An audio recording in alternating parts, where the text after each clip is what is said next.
Patrick here, Half Cheater Will View. And today we're going to be reviewing a movie from 2024 called Nine Windows. Um, and Nine Windows is written and directed by Lou Simone, and it stars Diana Garle, Christopher Millan, Michael Pare, and one of my very favorite actors, and that is William Forsythe. So the movie opens up, and we meet Liza, who's played by Diana, and she and her parents are going out to lunch. She has just graduated college, and she's getting ready to go to Quantico to work for the FBI. Fortunately, there's a terrible car accident which leaves her disabled and has killed her parents. So we pick up with her several months later, and she's wheelbound. She's wheelchair bound, and she's basically not doing very much. She's supposed to be helping a startup business, and but she spends a lot of her time trolling people online. A lot of people she sees, and she'll offer really snarky comments, including one woman who has made no secret that she wants to end her life, and and Liza is not doing much to help her. So we see that Liza is bitter and upset and self pitying in a respect. But then she gets her physical therapist named Jeff, played by Christopher Milan. Jeff comes over and starts working with Liza and encouraging her and you know like try to work harder. Try to get out more. Try to and and he sort of wants her to cut back on the pain meds when she asks for more. He's saying, well, maybe you should do less. So he's a really good, conscientious therapist. Um, but he also notices that she sleeps a lot in her chair because she's up all night watching people online. Uh, the nine windows comes from that she has a bank of nine monitors against her wall, and that's where the nine windows comes from. So she's able to look at different people doing different things. And it was at night, and when she was just taking a pain pill, and she is looking at the screen, and then she sees something absolutely horrible happen. I gotta tell you one thing about this movie. Wow, I'll match it up against just about everything, anything, or regular. This is more of a suspense thriller type of movie, but boy, when it comes down to brutality and kills, I'll match it up against just about anything. This is not a hard. This is not, and I mean this in all the best ways. This is a hard movie to watch because it's brutal. It's some brutality in this movie. No, make no mistake about it. The killer is not a nice guy. Um, but Liza sees a horrific crime, but before she can act on it, she passes out because of her meds that she's taken. The next day, she goes ahead and she contacts the police. She tells them what she saw, and that's we meet Detective Tim Boyle, played by the ever dapper William Forsythe, looking good too.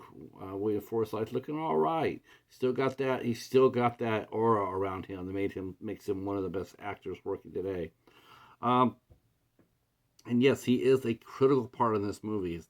And hats off to Lou Simone for not doing that as well. I'm going to call that out every time I get a chance to for an independent film.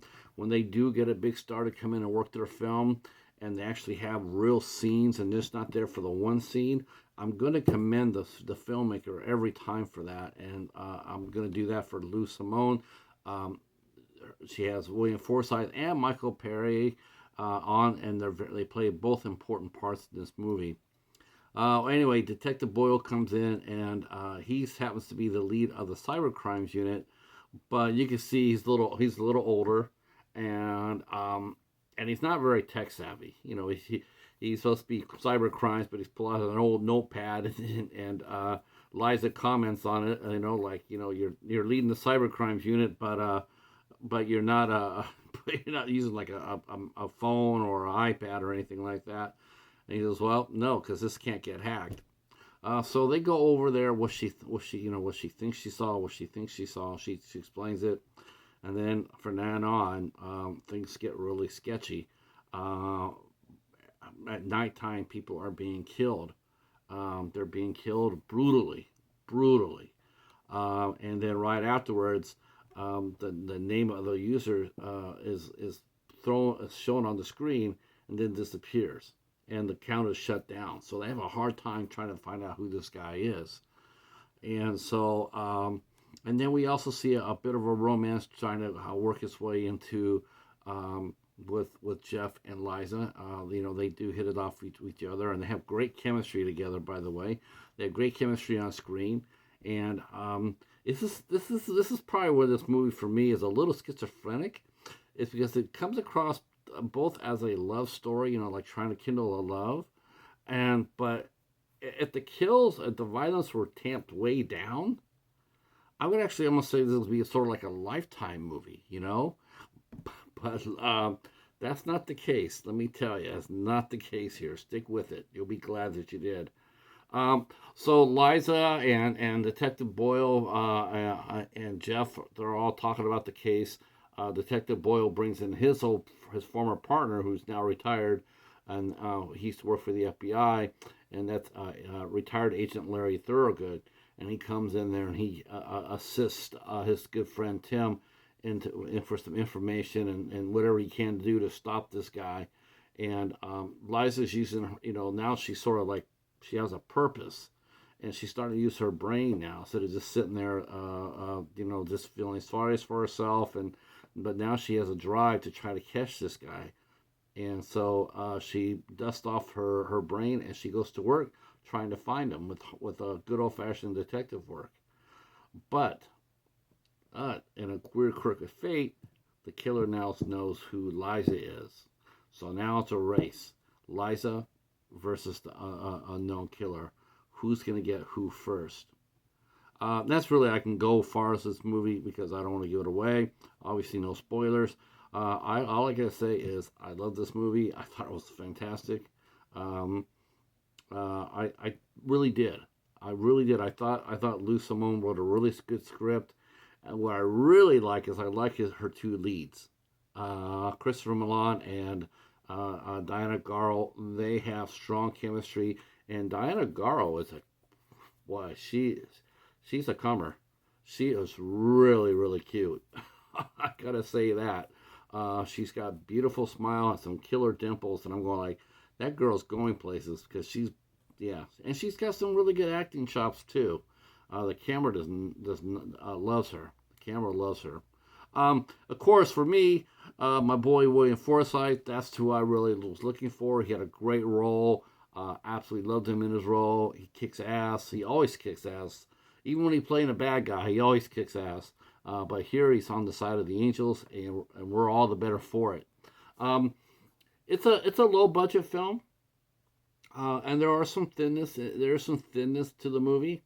It's pretty much just shot like maybe one or two places. Liza's apartment and a basement set. That hampers it a little bit. It would have been nice to see them get outside the apartment and maybe rolling around trying to find some clues or whatever. When Detective Boyle comes into Liza, he's always by himself. It would have been nice to see a couple of uniformed cops in there, make it seem like like there's some some substance to instead of him just knocking on the door and coming through. I would have just small touches like that. That would have made the movie appear just a little bit more beefier. I know it's supposed to be like Rear Window, the Alfred Hitchcock movie, where James Stewart is, he thinks that he sees a murder. Well, he does, but he's trying to convince everybody else of it. But I just wish they would have just taken her out of the apartment a little bit more. The fact of the matter is, the tech was there, the medical treatment was there to show that today. Back there in the 50s during Rear Window, I could understand that. But today's a little bit different, and I think the therapist should have gotten her out. Jeff should have gotten her out, wheeled around a little bit, that sort of thing. Nitpicky per se, but I think it would have added just a little bit more depth to the picture. The killer, we don't really get to know him at all, and this is another thing where this is like the runtime of this movie hurts it a little bit. It's only an hour and 21 minutes, and the credits start rolling at 1 hour and 17 minutes. So we really don't get a chance to get to know who the killer is, what he's all about, and why is he doing what he's doing. I mean, it would have been nice to know his backstory a little bit.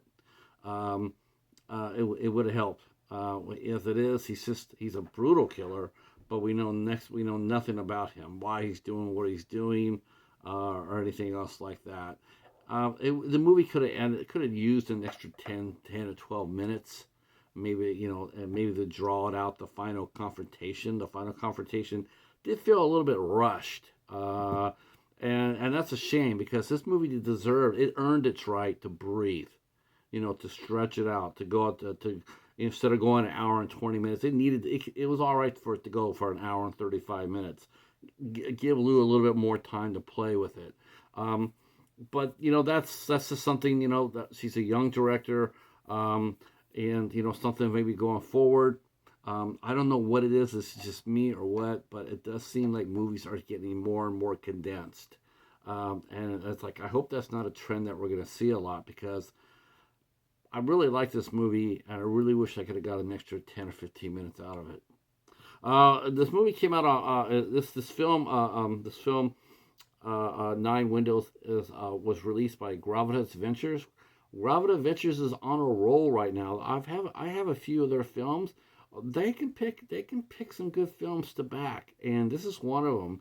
And I think horror fans, I would highly encourage you to check this one out. Definitely check this one out. You won't be sorry.